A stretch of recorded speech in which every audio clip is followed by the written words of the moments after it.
You're listening to old-time radio stories, classic tales of horror, mystery, and science fiction from the golden age of broadcasting. Countdown for blast off. X-5, 4, 3, 2, X-1, fire.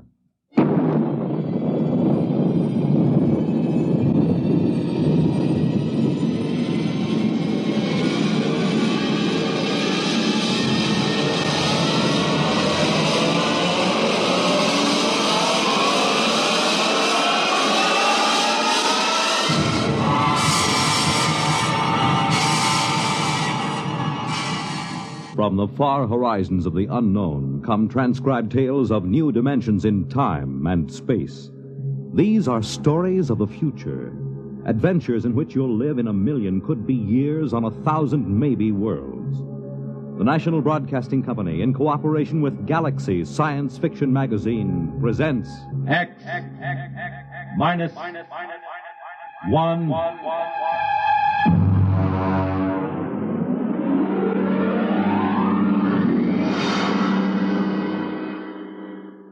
Tonight's story, The C-Chute, by Isaac Asimov.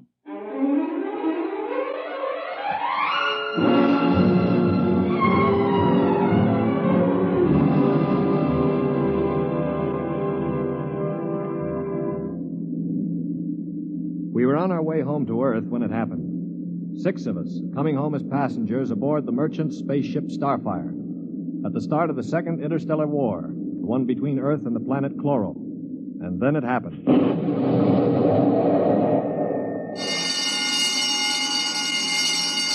Now hear this. Condition red. Condition red. We are under attack from a Chloran battlecruiser. All hands forward to battle stations. Passengers will remain confined to the after cabin. Condition red. We are being attacked.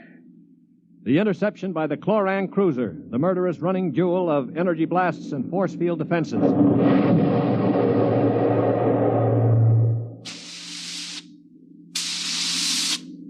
We huddled in the passengers' after cabin, terrified, not knowing how the battle was going. We could hear the desperate bursts of steam through the steering tubes as the Starfire maneuvered to dodge the enemy attacks. And then...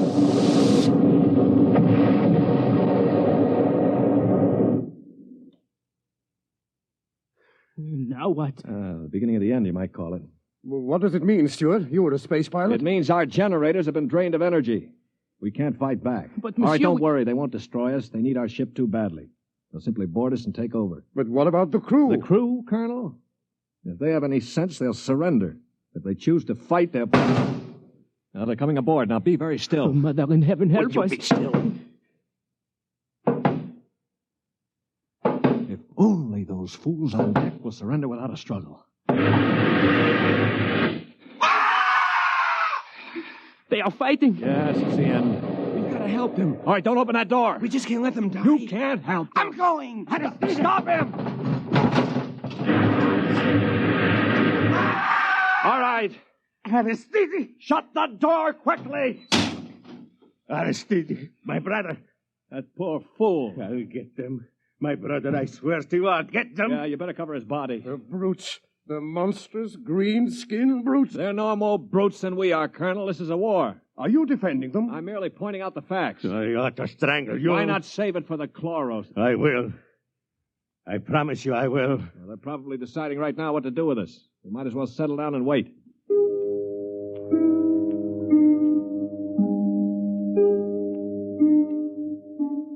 We sat there, the 5 of us, and listened while the Chloran invaders killed off the members of the Starfire's crew. Among us was Colonel Anthony Wyndham, an old Colonel Blimp type with a lame leg. Wyndham had spent his life in the militia back on Earth, but had never seen a battle. There was Demetrius Poliorkitis, who had just watched his brother being killed by a chlorocarbonizer. Poli was a huge man. He and his brother had tried truck farming in Arcturus and given it up after 2 seasons.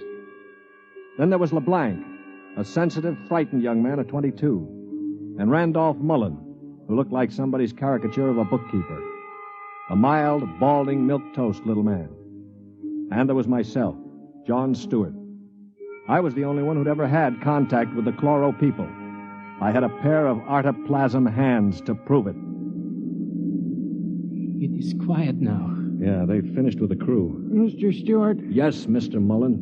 what do you think will happen next? Well, they'll put a prize crew of 2 aboard and take us to one of their home planets as prisoners of war. Only 2 of the Chloros will stay aboard. Well, 2 is all they'll need. Why, Colonel? You thinking of leading a gallant raid to retake the ship? Well, simply a point of information, Dasher. All right, then let me give you another point of information. If you want to commit suicide quick, just open that bulkhead door. 3 steps inside, you'd fall on your face. But why? Don't you smell anything, LeBlanc? Get close to the door. It smells like gas. Yeah, it is gas. Chlorine gas. They breathe it like we breathe oxygen. They've chlorinated the whole crew's compartment. One big whiff of that and we'd all be dead. So just forget about rushing the chloros. How do you know so much about their habits, Stewart? I lived on a chloro planet for 6 months. You see these hands? They were mangled in the oxygenating machinery of my own quarters. They grew these artoplasm things and operated. They're weak, but at least I have hands again. Monsieur Stewart, Yeah. will they kill us? No. Why do you say that? Because, in their own way, they're gentlemen. Probably will be interned for the duration. You call them gentlemen.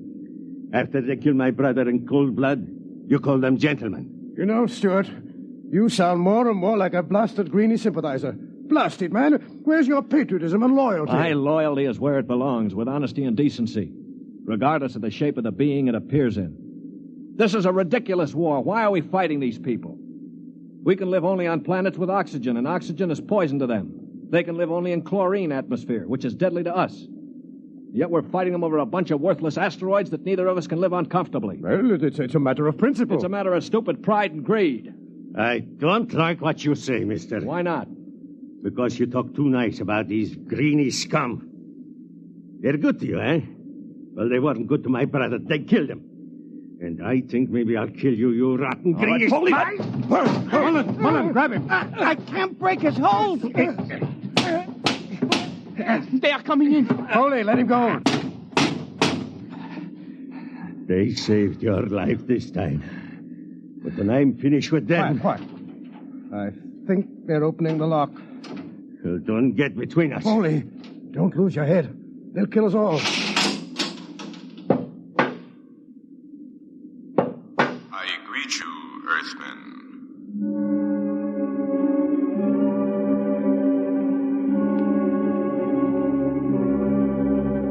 The chloro was not a pleasant sight to anyone unused to him.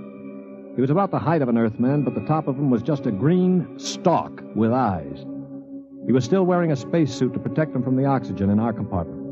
In one of his tendrils, he carried a chloran gun. As he stood in the doorway, I could see Polyarchete's eyes begin to glisten with rage. Then, with a bellow like a huge bull, he threw himself at the chloro.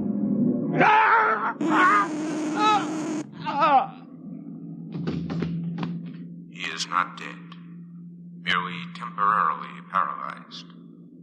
You 5 will remain together as prisoners of war.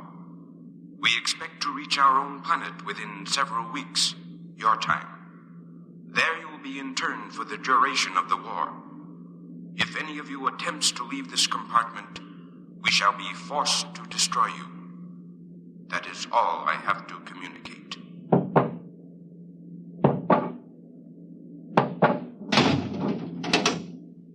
Hadn't we better do something for Mr. Polyarchetes? Oh, he'll be all right. Just hoist him up in the cot. That's the idea. Hi, Polly. Can you hear me, you stupid brute? His voice is coming back. Yeah. Now, I know what's going on in that thick skull of yours, Polly. You think that when the paralysis wears off, you'll ease your feelings by slamming me around some more. Well, if you do, it'll be curtains for all of us. How do you mean, sir? None of you know the chloros the way I do. Unlike us, they assume automatically that any group of Earthmen they find together comprises a biological grouping, like an ant colony. The result is that they consider the group as something holy. Now, they'd never break us up.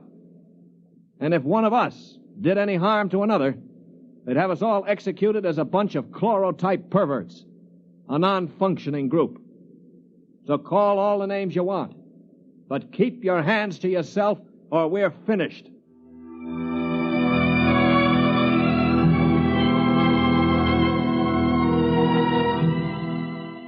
My little speech had a sobering effect on the group. For the next 24 hours, we did little besides eat our rations and think. I tried to evaluate them. The colonel I had figured for an old windbag. Poliorketis was a hate-filled brute. LeBlanc would crack first. He was like a frightened child. Mullen was a nonentity, a mouse instead of a man. Everything he did seemed prissyish. His voice had the quality of furtively rustling underbrush. How long did you say the trip would take, Mr. Stewart? Well, the chloro said about 2 weeks. Gentlemen, if I may interrupt. Colonel? Now, it has occurred to me that perhaps you know of some weakness that might enable us to overcome these chloros. The only weakness they've got is that they can't stand oxygen. Oh, but there must be some way to get the best of them, man. After all, there are only now, look, two. Before I answer, Colonel, I have to know your motive. Is it to save your own skin or help Earth win the war? Oh, dash it, man, to help our side, of course. What we're looking for is the way to save the ship for Earth without losing our lives, yes? Well, all right, let's take a vote then. LeBlanc? I have a wife waiting on Earth, Mr. Stewart. I do not want to die. Uh-huh. Hero number 1. What about you, Mullen? I don't see how we could accomplish it without... Hero number 2. Well, Poliorketis? When I kill Chloros, it will be with my bare hands. On their planet, I will kill dozens, I promise you. 3 down. Well, Colonel, don't you want to march to glory, an old militiaman like you? Your attitude is very cynical and unbecoming, Stuart. I see. Well, then I'll have to blow the ship up myself. Stuart! Don't worry, Colonel. I don't intend to be a dead hero. Of course, there is a way we might do it. What did you say, Mr. Mullen? There's a spacesuit and magnetic boots stored in that locker over there. We might be able to reach the control room from the outside of the ship. The outside? But how would we get outside? Well, this compartment has a C-Chute. It must. What is a C-Chute? A C-Chute, my boy, is a casualty chute. It doesn't get talked about much, but all the main compartments have them. They're just little airlocks down which you slide a corpse. Burial in space. Oh, blast it, Mullen. Suppose you did get outside. How could you re-enter the ship? Through the steam tubes, the ones they use to guide the ship. Wait a minute, Mullen. What do you know about steam tubes? I thought you were a bookkeeper. Well, on Arcturus, I got interested in spaceship models. I studied all about them. On my own time, of course. Yeah, naturally. At any rate, I learned that the steam tubes have an access vent directly to the control room for repairs and so forth. And the chloros, they are in the control room. What do you think, Stuart? Well, it's a video sort of idea, but it might just work. We could get permission from the chloros to open the C-Chute and bury Polly's brother. And one of us could slip into it, work forward, and climb up through the steam tube. The question being, which one? What about you? You with your loud talk and your sneers. I'm no hero, Paulie. I've already said that. My object is to stay alive. The steam tube let go while you were in it, you'd be broiled like a lobster. Now, how about the colonel here? If I were younger, blasted, I'd trounce you. You know very well with my injured leg. Yeah, of course. Not to mention my artificial hands. Well, now, what unfortunate deformities do the rest of us have? Paulie? You just keep talking, Mr. Big Mouth, and pretty soon we'll kick your teeth in. Of course, that's your standard reply to everything, isn't it? LeBlanc, will you do it? I cannot. Not even to get back to Denise? Please, I cannot. LeBlanc needn't go. I'll do it. What? After all, it is my idea. Wait a minute. Are you serious, Mullen? Yes. Well, how? I don't understand. Why? Why you? Well, it seems no one else will do it. But that's no reason, man. I can't think of any other. Look here. Do you really intend to go through with it, sir? Yes, I suppose I do. Well, dash it, man. Let me shake your hand. You're an Earthman, by heaven. You do this thing and win or die. I'll bear witness for you.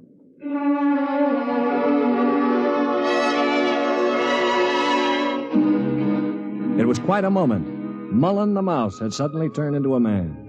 He just stood there awkwardly while the colonel puffed his hand.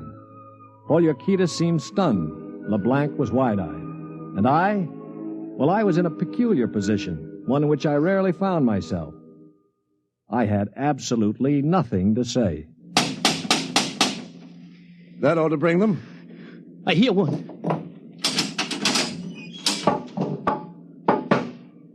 What is it, Earthman? One member of our unit is dead, as you know. We request permission to jettison his body out of the casualty chute. You may do so. You'll have to open the chute lock from the control room. I will do so. Is there anything else? No. Nothing else, thank you.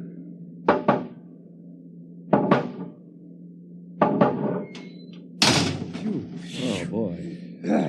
All right, come on now. We'll have to work fast. Mullen, get into a spacesuit from the emergency locker. Polly, help Mom with those magnetic boots. Hurry. I'm working as fast as I can. The arm, there. All right, give me the helmet. The helmet. Okay.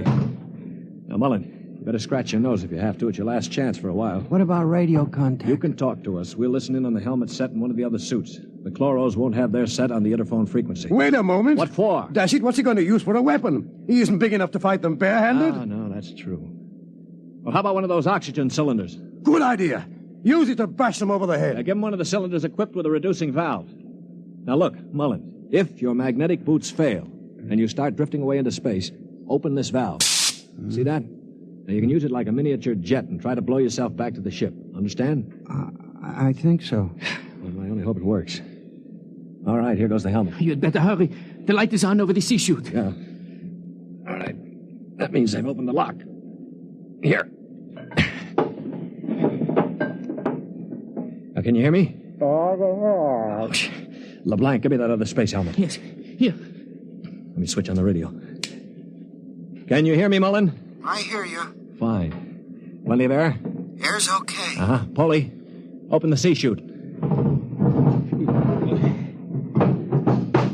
Okay, now help him in.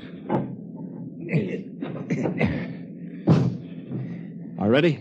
Ready? Well, good luck. Close the chute. Pull the ejector valve. Now! He's out. Oh, God help him. The light is out. Yeah. The Chloros have closed the chute lock. I don't suppose he has much of a chance. No. Do you think he knew it? I don't know. I just don't know. Should I try to contact him on the radio? Yes, I think... Wait a minute. What is it? Listen, the Chloros coming. Good Lord. He's sure to miss Mullen. Yeah, wait. Polly, get your brother's body on the cot. Put a blanket over it. Pretend it's Mullen asleep. Polly, for heaven's sake. My brother. All right, you've got to do it, man. It's our only chance. Listen, if Mullen could go out there and Very risk his... well. I will do it. Earthman, Yes. you have jettisoned the body. Yes. Good. Is there something further we can do? No, We are very tired. Our grief is very great at losing one of our unit. We would like to rest alone. I will respect your wishes. I see that one of your units sleeps already. Yes, Mr. Mullen was overcome with grief. I leave you. Oh, brother. Polly, I thought sure you were going to rush him. With that brave little guy out there. What do you think I am anyway? And to think I laughed at him makes me ashamed. Yeah, I guess I've been saying some things that maybe weren't too funny. I owe all of you an apology. Do you think it's safe to try the radio? Yeah, we better. Hello? Hello, Mullen. Can you hear me? Yes, I hear you. Where are you? I'm standing on the outside of the ship. All right, now take care. One misstep and you'll be marooned in space. Now, can you find the steam tubes? I think I've found one of them already. I can feel the rim. I just hope it doesn't let go when I get inside. Be careful. I'm going into the tube now. I can feel the ladder rungs they used to repair the inside. Yeah, well, keep in contact. I'm in the tube now. Good Lord. They've let go with a blast. Oh, well, it may be the starboard tubes. Mullen! Still here. They use the other tubes, fortunately. Now, if they don't try to correct for over-deflection... Yeah, keep moving. I seem to be... Wait. Yes, yeah, I'm at the end of the tube now, where it opens into the control room. Good. Now, look, there's a small metal door there. Can you feel it? Yes, I'm afraid it's locked from the other side. Oh. I can't budge it. Mullen, listen to me. Stewart, I'm scared. I'm terribly scared. Yeah, all right. Now, hang on. Don't blow up. Listen to me. Are you listening? Yes. Take the spare oxygen tank. Bang on the metal door that leads to the control room. The chloros are bound to hear you. When one of them comes to investigate, try to hit him with the cylinder. Now, aim for the stalk on top of his body. Try to blind him. Will you do that? I'll try. Well, now, go on. Only one can come. The other will stay at the controls. Now, start banging.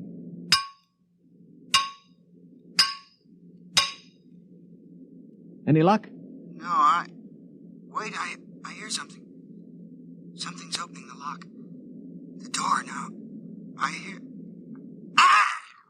Mullen, what happened? Mullen, can you hear me? Mullen!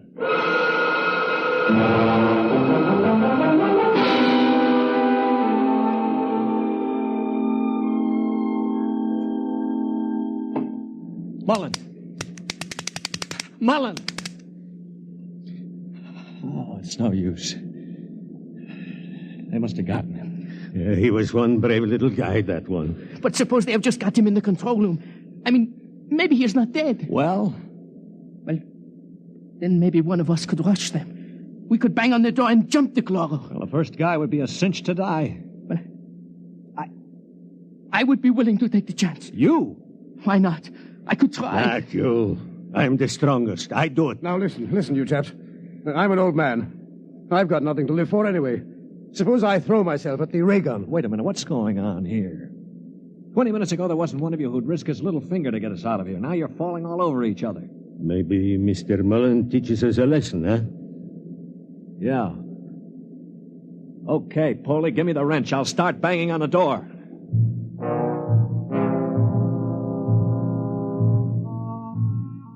They say that selflessness is contagious. I guess maybe it is. I'd been a cynic all my life, a man who believed in nothing. Well, I'd come face to face with 4 human beings who proved that I'd been living a lie. I knew what I was going to do now. When the chloro came to investigate our compartment, I had it all planned. If only my poor, weak hands would hold out long enough. Ready? Ready. Here goes. That should bring him. Try again. Wait, listen. Shh. It's at the door. Get ready. It's opening the lock. For poor old Mullen now. Steady. No! Let him have it! Wait! Stop it! It's not the chloro! Wait! Good Lord. It's Mullen. Mullen? Get the helmet off. That's it. All right, now lift. Mullen, are you all right? I seem to be quite all right. Well, the chloros. Both dead. At least I hope so. Well, what happened? Well, I banged on the steam tube hatch and a chloro opened it. Yeah? I hit him with a cylinder. It blinded him, I guess, but didn't kill him. He grabbed me and pulled me into the cabin. In the struggle, he broke my transmitter. That's why I couldn't talk to you. Finally, I managed to club him down. Well, what about the other one? The other one almost got me. It must have heard the scuffle and came into the cabin with a ray gun. What I did, I guess, was pure reflex. The cabin atmosphere was chlorine, of course, and the greenie didn't have a spacesuit on. Uh-huh. So I just turned on the oxygen valve in that spare tube. It was like spraying an insect with poison. Well, you're a brave man, Mullen. I'd have been scared to death. Mullen, what is it? Mullen.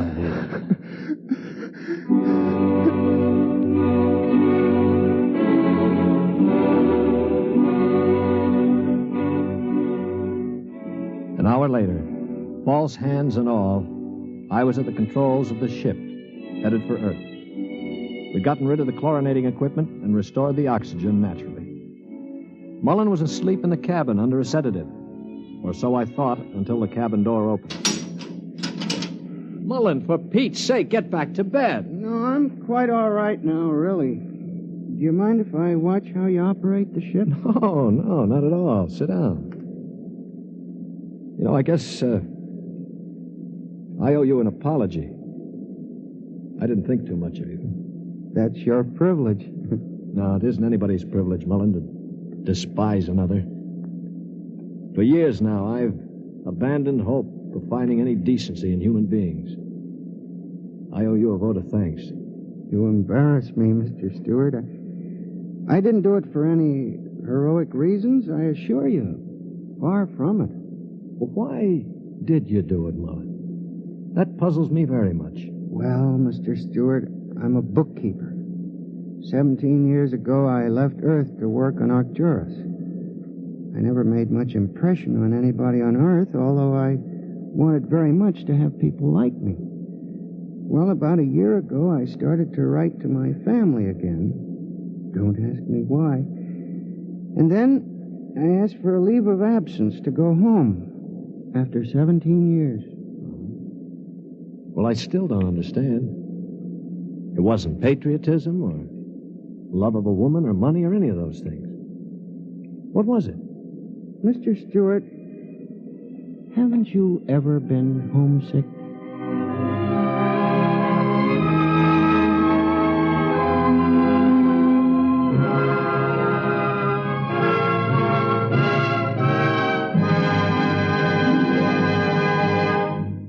You have just heard X-1, presented by the National Broadcasting Company in cooperation with Galaxy's science fiction magazine, which this month features A Gun for Dinosaur by L. Sprague de Camp, a story of hunters in the bloodiest and most ferocious arena of all prehistoric Earth, where hunting reptile heavyweights is no job for human lightweights.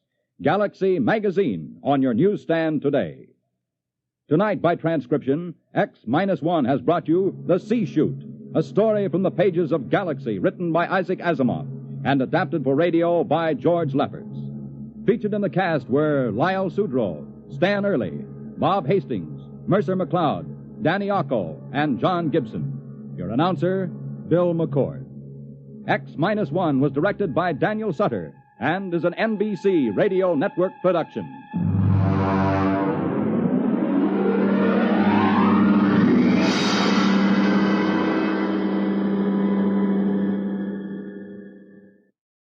Thanks for tuning in to Old Time Radio Stories.